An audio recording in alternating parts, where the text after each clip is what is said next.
협주단이 날로 실이 높아지고 있습니다. 그리고 굉장히 잘하시죠? 잘하죠? 네. 앞으로 여러분들이 이 귀한 우리 아이들이 훌륭하게 자라서 하나님 앞에 아름답게 쓰임받을 수 있도록 꾸준히 기도해 주시면 감사하겠습니다. 지금 저희들이 마가복음을 저희들이 계속 함께 나누고 있는데 지금 벌써 세 번째 나누게 되었습니다. 세 번째 나누게 됐는데 이 마가복음은 우리가 지금 3개월 동안 나누게 되는데 이 마가복음의 그 중심, 마가복음 원래 이 사복음서 중에 가장 먼저 기록된 말씀입니다. 그래서 다른 마태라든지 누가가 이 마가복음을 중심으로 해서 참고를 해서 기록했습니다. 그래서 이 마가복음은 이 사복음서의 그래서 중심, 핵심이라고 합니다. 그래서 이 마가복음을 그 핵심 메시지는 뭐냐? 그러면 10장 45절이 마가복음의 핵심 메시지입니다. 10장 45절 보면은 인자가 온 것은 섬김을 받으려 한 것이 아니라 도리어 섬기려 하고 많은 사람의 대속물로 주려 함이라 이렇게 기록되어 있습니다. 그러고 보면 마가복음은 지금 기록 목적도 예수님께서 이 세상에 오셔서 섬기기 위해서 오셨다. 그리고 십자가에 죽으시고 우리의 모든 죄를 용서하시는 대속물로 오셨다. 이걸 지금 핵심 메시지로 가지고 있습니다.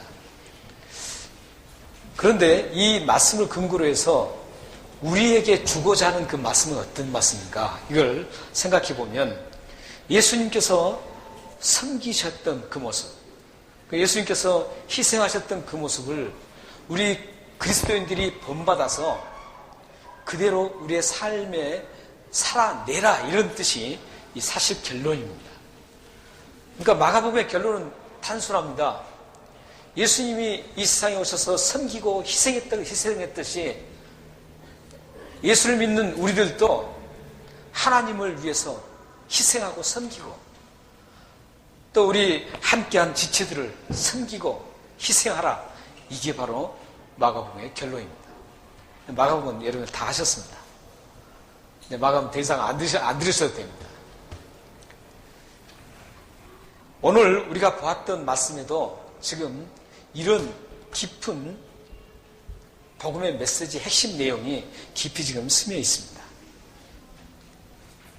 오늘 말씀을 더 깊이 여러분들이 이해하려면 이 말씀만 가지고 오늘 마가복음 5장 이 말씀만 가지고 들여다보면 이해가 잘 안 됩니다. 이 말씀은 원래 4장부터 이어지면서 계속 이어서 봐야만 사실 연결해서 봐야만 이 말씀이 이런 말씀이었구나 그걸 알게 됩니다. 4장에는 어떤 말씀이 나오냐면 예수님께서 비유를 하십니다. 비유를 하는데 그 비유가 어떤 비유냐면 씨 뿌리는 비유입니다. 그 씨 뿌리는 비유는 뭐냐면 하나님 나라가 어떻게 도래하는가. 이 땅에 지금 사단의 세력이 지배를 하고 있는데 이 사단의 세력을 제어하고 이 하나님 나라가 어떻게 이 땅에 이루어져 가는가, 확장되어져 가는가, 그 모습이 씨 뿌리는 자의 비유입니다. 그 말씀을 마치시고 예수님께서 이제 어떻게 하십니까? 이제 갈릴리에서 배를 타시고 그 배를 건너서 거라사 지방 곳으로 갑니다. 오늘 본문에 나오는 것이 그 거라사 지방으로 지금 가려고 하는데 거기서 뭘 만납니까? 폭풍을 만납니다. 밤에 폭풍을 만나요. 그래서 하나님 나라를 전파하시고 하나님 나라는 이런 것이 이렇게 확장될 것이다. 이렇게 말씀하신 후에 이제 그 말씀만 하지 않고 직접적으로 이제 실천에 옮기는 겁니다. 그 하나님 나라가 어떻게 이루어지는가를 직접 몸소 보여주는 겁니다. 이제. 그 보여주기 위해서 선택한 지역이 어디냐면 지금 거라사 지방입니다. 그래서 거라사 지방을 건너가는데 이 하나님 나라를 확장할 때는 항상 방해 세력이 있습니다. 풍랑이 갈릴리에 건너오는데 막 풍랑이 몰아칩니다. 그 죽을 지경에 이릅니다. 이것은 그냥 일어난 사건이 아니에요. 하나님 나라를 지금 씨 뿌린 자의 비유를 통해서 말씀하신 후에 그 하나님 나라를 이제 실천하시기 위해서 그대로 하나님 나라가 이루어지는 모습을 지금 보여주기 위해서, 실천하기 위해서 지금 가려고 하는 그 도중에 이 사단의 세력들이 광풍을 일으켜서 지금 방해를 하는 겁니다. 하나님 나라를 전파하는데, 하나님 나라를 이루어가는데, 확장하는 것을 방해하기 위해서 광풍을 몰아치는 겁니다. 그러나 그 광풍을 누가 잠잠케 합니까? 예수님이 잠잠케 해버립니다. 그리고 거라사 지방에 도착했습니다. 도착했는데 그 거라사 지방에서 다 내어놓은 사람, 모두가 다 그 사람을 다 보지 않고 못된 사람, 망가진 인생이라고 치었던 귀신 들린 청년을 만나게 됩니다. 귀신 들린 청년을 이제 예수님이 배를 딱 대고 이제 배에서 나오자 저 멀리에서부터 그 귀신 들렸던 그 청년이 막 예수님께 달려옵니다. 달려와서 거기서 절을 하면서 뭐라 그럽니까? 7절 말씀입니다. 지극히 높으신 하나님의 아들이, 이렇게 얘기합니다. 대단한 신앙 고백 같죠? 엄청난 것 같죠? 지극히 높으신 하나님의 아들. 우리 7절 한번 보세요. 7절 보시면 큰 소리로 부르셨죠. 그리고 지극히 높으신 하나님의 아들이여, 나와 당신이 무슨 상관이 있습니까? 나를 제발 괴롭히지 마십시오. 이렇게 얘기합니다. 지금 하나님 나라를 선포한 이후에 예수님께서 이제 하나님 나라 확장을 실질적으로 말로만 하는 게 아니라 실질적으로 행동으로 옮기려고 하는데 이제 처음에 만난 사람이 바로 이 사람입니다. 이 귀신 들린 사람. 귀신 들린 이 사람을, 이 청년을 만나게 됩니다.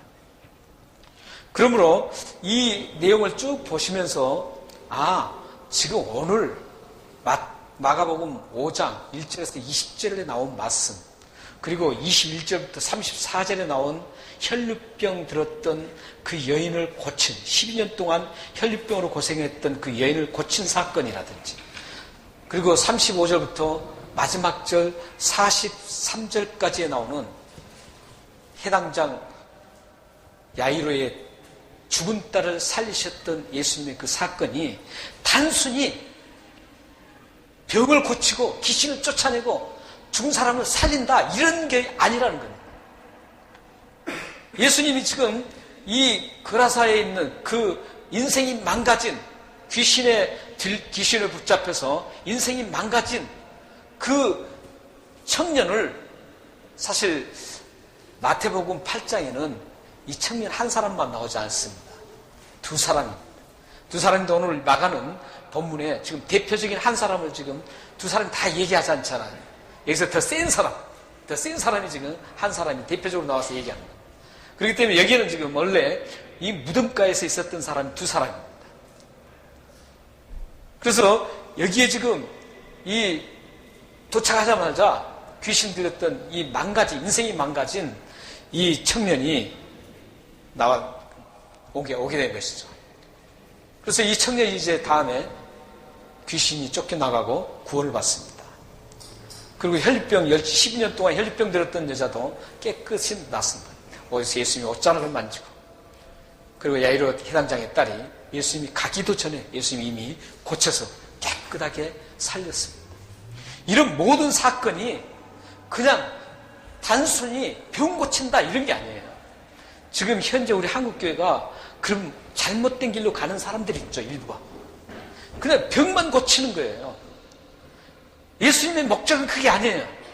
병은 사실 고쳐도 되고 안 고쳐도 되는 거예요. 여러분들 혹시 병이 몸이 아프신가요? 몸이 아프시면 그게 고침을 받아도 좋고 안 고쳐도 좋습니다. 저도 이제 수요일이면 그 간 스페셜리스트를 만나요. 근데 저는 그래요. 스페셜리스트 만나는데 제가 만약에 간에 치명적인 게 있어도 저는 까딱없습니다. 괜찮습니다. 뭐 그거 중요한 게 아니에요. 하나님의 뜻이면 고칠 수 있고 고치지 않을 수도 있어요. 그리고 하나님 뜻이면 그게 괜찮을 수도 있고 또 아주 악한 것일 수도 있어요. 그러나 그런 결과에 전혀 관계없습니다. 왜냐하면 예수님이 이 사람들을 고치고 귀신을 쫓아내고 죽은 야이로 딸을 살리는 것은 어떤 그런 육적인 것을 더 번창하게, 더 낮게 하려고 하는 그런 목적이 아니라는 것이죠. 목적은 단 하나입니다. 하나님 나라를 심는 확장이 있습니다. 하나님 나라가 그 사람에게 임하느냐, 그리고 귀신이 쫓겨나가고 하나님 나라를 그 속에 심느냐, 이게 목적이 있다라는 거예요. 하나님 나라의 목적이 있어요. 그렇기 때문에 우리 여러분들 모두에게도 내 안에 하나님 나라가 이루어져 있으면 까딱없어요. 죽으면 천국 가는데 뭘 걱정할 거 있어요? 아무 걱정 없습니다. 이 세상 참 살기 힘들잖아요. 살아보시니까 살기 쉽든가요? 힘들든가요? 힘듭니다. 하나님께서 힘든 세상에 빨리 데려가면 더 좋지 않습니까? 더 좋은 겁니다, 사실. 우리가 목적이 하나님이, 예수님이 지금 이 귀신을 쫓아내는 것은, 병을 낫게 하는 것은 육적으로 좀 잘 번창해서 굉장하라, 이게 아니에요. 하나님 나라가 이루어져서 하나님 백성답게 살아가는 이 목적에 의해서 지금 예수님이 오신 거예요. 그라사 지방. 그라사 지방에 오셨습니다. 그런데 예수님이 이렇게 하나님 나라를 확장하려고 하면 악의 세력은 절대 그냥 두고 보지 않습니다. 이 악의 세력은 하나님 나라를 확장하려고 할 때는 분명하게 방해를 합니다. 그리고 뭔가 시험거리를 만듭니다. 그래서 꼭 그걸 저지하려고 몸부림을 치는 게 이 악의 세력입니다. 하나님 나라가 확장되는 것을 이 악의 세력은 가장 싫어합니다. 그래서 오늘 이 말씀을 보면 가버나움에 배를 타고 가셨던 예수님이 이제 그 지방에 가셨어요. 도착했습니다. 그 그라사 지방은 어떤 곳이냐를 우리는 11절 14절에서 어떤 곳인가를 우리는 알 수가 있습니다. 11절 14절 한번 보세요. 거기 보면은 무슨 때가 나오나요? 돼지 때가 나오죠. 그래서 이 그라사 지방은 갈릴리 건너편에 있는 유대인들이 가장 싫어하는 동물이 뭔 줄 아세요? 부정한 동물, 돼지입니다. 그래서 유대인들은 이 돼지를 여기 가축으로 취급을 하지 않아요. 그리고 그것을 기르지 않습니다. 왜냐하면 부정하기 때문에 그 돼지는 취급을 하지 않습니다. 그런데 이 그라사 지방은 돼지 떼를 기르고 있는 거 보면 이 지방은 유대 지방이 아니라는 것을 알 수 있습니다. 이방 나라라는 것을 알 수 있습니다. 이방 지역이라는 것을. 그래서 이 그라사 지방에서 예수님이 최초로 이방인에게 선교를 하시는 장면입니다. 이 그라사 지방이 그래서 예수님의 최초로 이방 선교의 지역이 된 겁니다. 어쩌면 이 기독교 역사상 최초의 이방 선교지였습니다. 이 그라사 지방에서 예수님이 이 이방 지방, 이방 사람들이 사는 곳에 이제 하나님 나라를 확장하기 위해서 이제 거기를 그라사 지방으로 가신 겁니다. 이방 나라도 유대인뿐만 아니라 이방 나라도 하나님 나라가 확장되어야 할 그런 영역이기 때문에 온 지구는, 온 세상은 하나님 나라를 확장해야 되기 때문에 예수님이 지금 이 그라사 지방을 가고 있습니다. 그런데 그라사 지방에 갔을 때 마주한 예수님과 마귀의 그 대화 장면을 보면 어떻게 보면 귀신이 예수님께 쉽게 굴복하는 것처럼 보입니다. 그러나 7절에 지극히 높으신 하나님의 아들 예수, 나와 무슨 상관이 있습니까? 나를 괴롭게 하지 마십시오. 이 말이 어떻게 들으면 예수님을 인정하는구나 이렇게 생각할 수 있습니다. 이 사탄은 영적이기 때문에 예수님이 누구란 걸 잘 압니다. 아는데 이 사탄이 지금 이렇게 지금 얘기한 목적이 있습니다. 그냥 굴복하고 쉽게 굴복하기 위해서 하는 목적이 아닙니다. 예수님의 정체를 알고 이 귀신이 굴복하는 척 하면서 하나님 나라의 확장을 지금 방해하고 하나님 나라의 그 긴장감을 완화시키려는 전략을 지금 짜고 있는 겁니다. 기회가 되면 언제든지 뒤에서 뒤통수 치려는 어떤 그런 계략을 지금 짜고 있는 겁니다. 마귀는 요한복음 8장 44절에 있는 말씀처럼 거짓말쟁이고 거짓의 아버지라고 했습니다. 그래서 지금 사실 이 본질은 예수님의 그 마귀 귀신이 얘기하는 것은 본질은 정확히 맞습니다.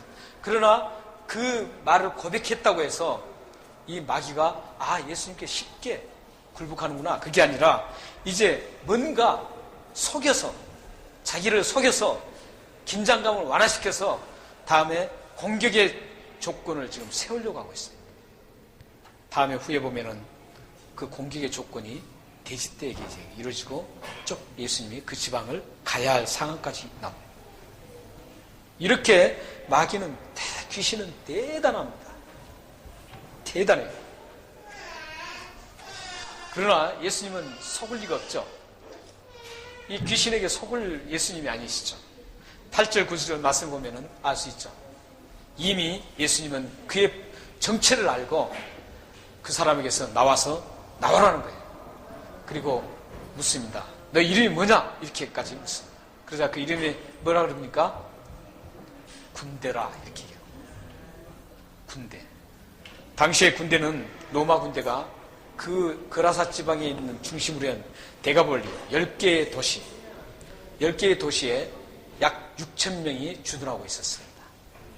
그런데 그것을 지금 자기가 군대, 영감무쌍한 군대라고 지금 얘기를 하고 있는 겁니다. 대적할 수 있다, 이런 어떤 자신감도 내비치고 있습니다. 그렇지만 예수님께서는 예수님의 그 능력에 도저히 당연해지를 못합니다.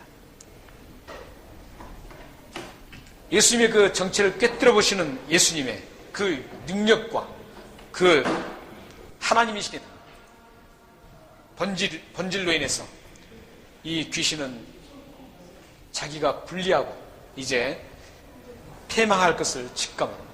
그래서 예수님께 돼지떼에게로 들어가도록 허락해 줄 것을 요청을 합니다. 그래서 예수님이 돼지떼로 들어가라고 허락을 합니다. 그래서 돼지떼가 몇 마리였습니까? 2,000마리. 2,000마리 돼지떼 속으로 이제 귀신이 들어가서 그 돼지떼가 쏜살같이 바다를 향해서 갈릴리 호수죠. 갈릴리를 향해서 들어가서 모두가 근데 비탈길을 가서 다 몰사하고 맙니다. 어떤 학자는 이 돼지떼가 거라사 지방과 갈릴리 그 사이가 약 10km라고 합니다. 10km인데 이제 그 거라사 지방의 중심 도시에서 그러겠죠. 그러나 지금 무덤에서 있었기 때문에 아마 외곽지대였을 것 같아요. 그러면 못 잡아도 한 5km나 한 3km 정도는 될 것 같아요. 생각해보세요, 한번. 그 장관, 3km라고 잡고, 3km를 지금 2,000마리 돼지떼가 막 달려갑니다. 달려가서 그 갈릴리 바다로 다 빠져서 모두가 몰사하고 맙니다. 대단한 장면입니다. 그런데 이제 문제가 생겼어요. 그 인생이 망가진 그 청년 두 사람에게는 이제 마귀가 귀신이 나왔습니다.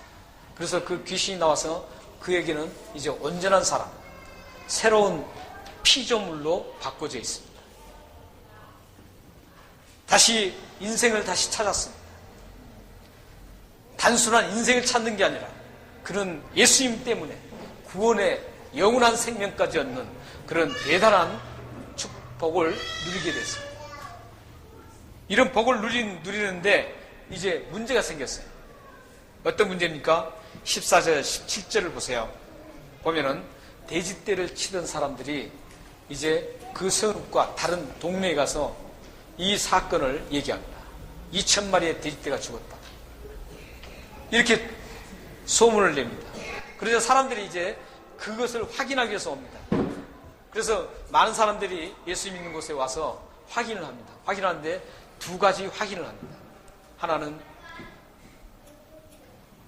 그렇게 모든 사람들로부터 단절되고 철저하게 배제되었던 인생이 망가졌던 그 청년 두 사람이 온전한 사람이 되어 있어서 다시 인생을 찾는 그 회복을 해서 인생을 다시 찾았던 모습을 확인합니다. 그리고 또 한 가지는 돼지떼 2,000마리가 죽었다는 것을 확인합니다. 그리고 이 두 가지를 확인한 후에 이 지역 사람들의 반응이 어떻게 일어나는지를 우리는 한번 유심히 봐야 합니다.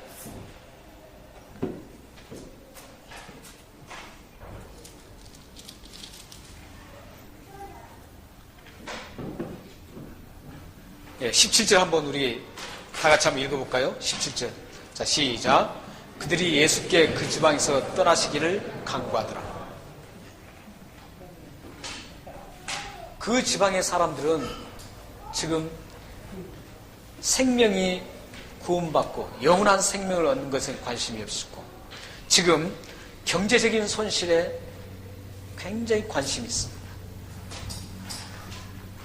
사람이 다시 온전한 사람으로 되고 망가진 사람이 다시 회복된 그것은 그 확인은 생각하지 않습니다. 그들의 생각에 소중한 것은 이 지금 2,000마리의 돼지떼 2,000마리의 돼지떼 때문에 이들은 예수님을 어떻게 합니까? 떠나가라고. 우리 이 지역에서 떠나가십시오. 이렇게 지금 요청을 하고 있습니다. 사실 이 사람들을 잘 생각해 보면 이 사람들이 그렇게 예수님을 떠나가라고 하는 그 행동들이 잘못된 것만은 아닌 것 같아요. 왜냐하면 2,000마리를 계산을 해보면 최소한 3억이랍니다. 그리고 우리 호주 달러로 환산해보면 얼마입니까? 30만 불입니다. 웬만한 유닛 한 채가 왔다 갔다 합니다.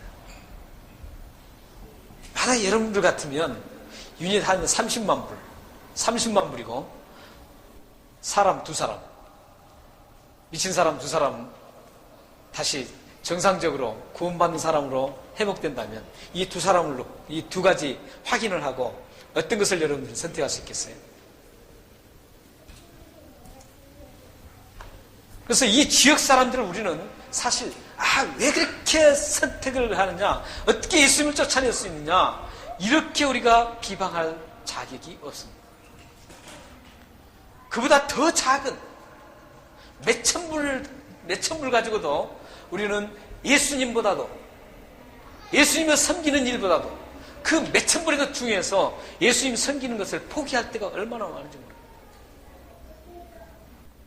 30만 불이 아니라 몇천 불 가지고도 그렇습니다. 아니 몇백 불 가지고도 그런 사람들을 쉽게 볼 수 있습니다. 지금도 우리는 이런 결정을 어렵지 않게 볼 수 있습니다. 구원보다 물질을 더 소중하게 한 사람들이 얼마나 많은지 모릅니다. 크리스천의 삶보다 자신의 목적을 이루는데 그게 더 중요하게 소중하게 생각하는 사람들이 얼마나 많은지 모릅니다. 영원한 생명보다도 돈이 나에게 더 필요하다고 생각해서 그 돈을 추구하면서 가는 사람들이 얼마나 많은지 모릅니다. 이러한 생각들은 하나님 나라의 확장을 방해하는 좋지 않는 그런 거침돌이 됩니다. 이러한 마음은 하나님의 영광을 드러내지 못하게 하는 장애물이 될 수 있습니다. 예수님이 거라사에 계속 머물렀다면 어떤 일이 일어났을까요?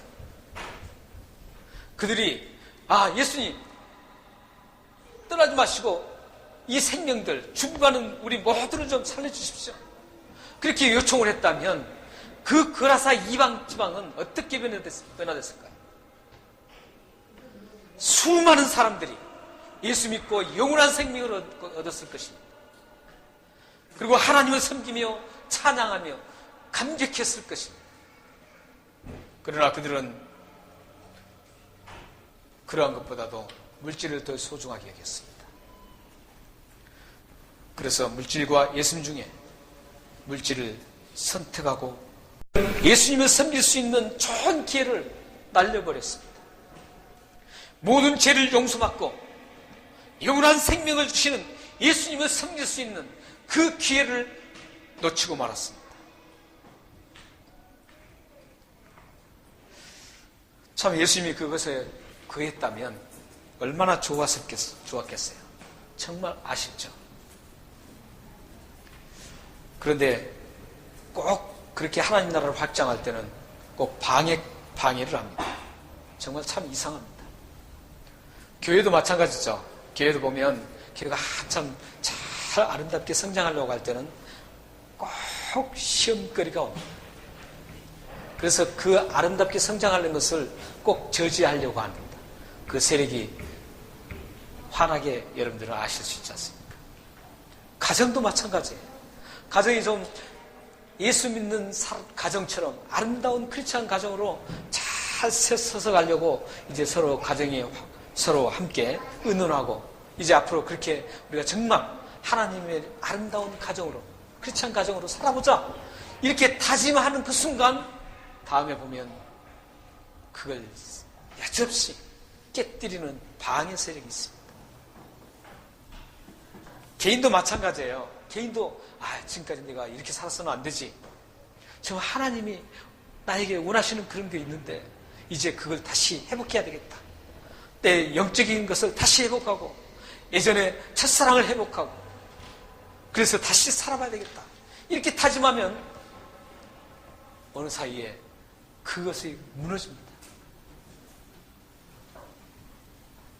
미워하던 사람이 있어요. 미워하는 사람이 있어요. 그런데 크리스천은 미워하다가도 저 사람 내가 미워하면 안 되지 이런 마음이 같지 않습니까? 분명히 같거든요. 그게 정상적인 크리스천이에요. 저 사람 내가 미워하면 안 되지. 하나님 싫어할 거야. 내가 이제 저 사람을 사랑해야 되겠다. 딱 맘먹고 하나님 저 사람을 사랑할게요. 사랑하겠어요. 이렇게 맘먹고 딱 만났어요. 만났는데 보이는 게 미운 짓이 또 보이는 거예요. 그 미운 짓을 보이면서 다시 열받아요. 내가 잘못 생각했지. 저 사람 사랑할 대상이 아니야 하고 포기해버려. 그런 모든 그 방해 세력이 뭔지 아세요? 귀신이에요. 마귀라고요. 마귀는 이렇게 못된 짓만 하는 거예요. 하나님을 섬기려고 하는 것도 방해합니다. 지금 이 거라사 지방의 사람들이 예수님을 섬기려고 하고 할 수 있는 기회를 날리게 한 그 주범이 뭔지 아세요? 그 주범이 바로 마귀입니다. 귀신이에요. 귀신이 그들을 물질을 더 소중하게 여기도록 만들어서 결국은 예수님을 섬기지 못하게 하고 예수님을 떠나가도록 만든 겁니다. 사랑하는 여러분, 여러분의 물질이 하나님을 섬기는데 방해물이 될 수 있습니다. 여러분의 성격이 주님을 섬기는데 장애물이 될 수 있습니다. 여러분의 습관과 취미가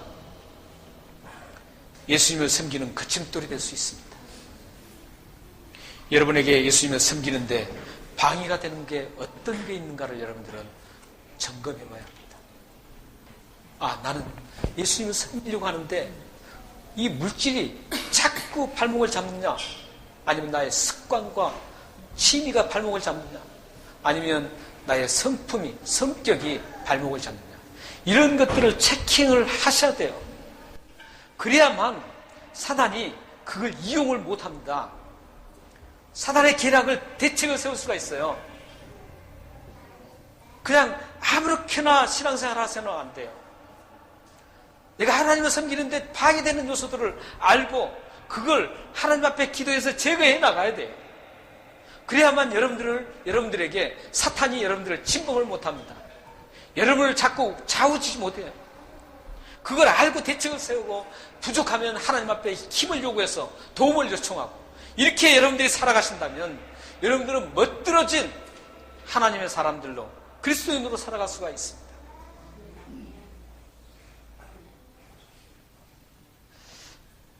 여러분들이 이렇게 멋진 하나님을 섬기며 살아가는 그 방해 요소들을 다 제거하고 하나님을 섬기며 살아간다면 어떤 일이 일어나는가를 성경을 통해서 한번 보고 마치겠습니다.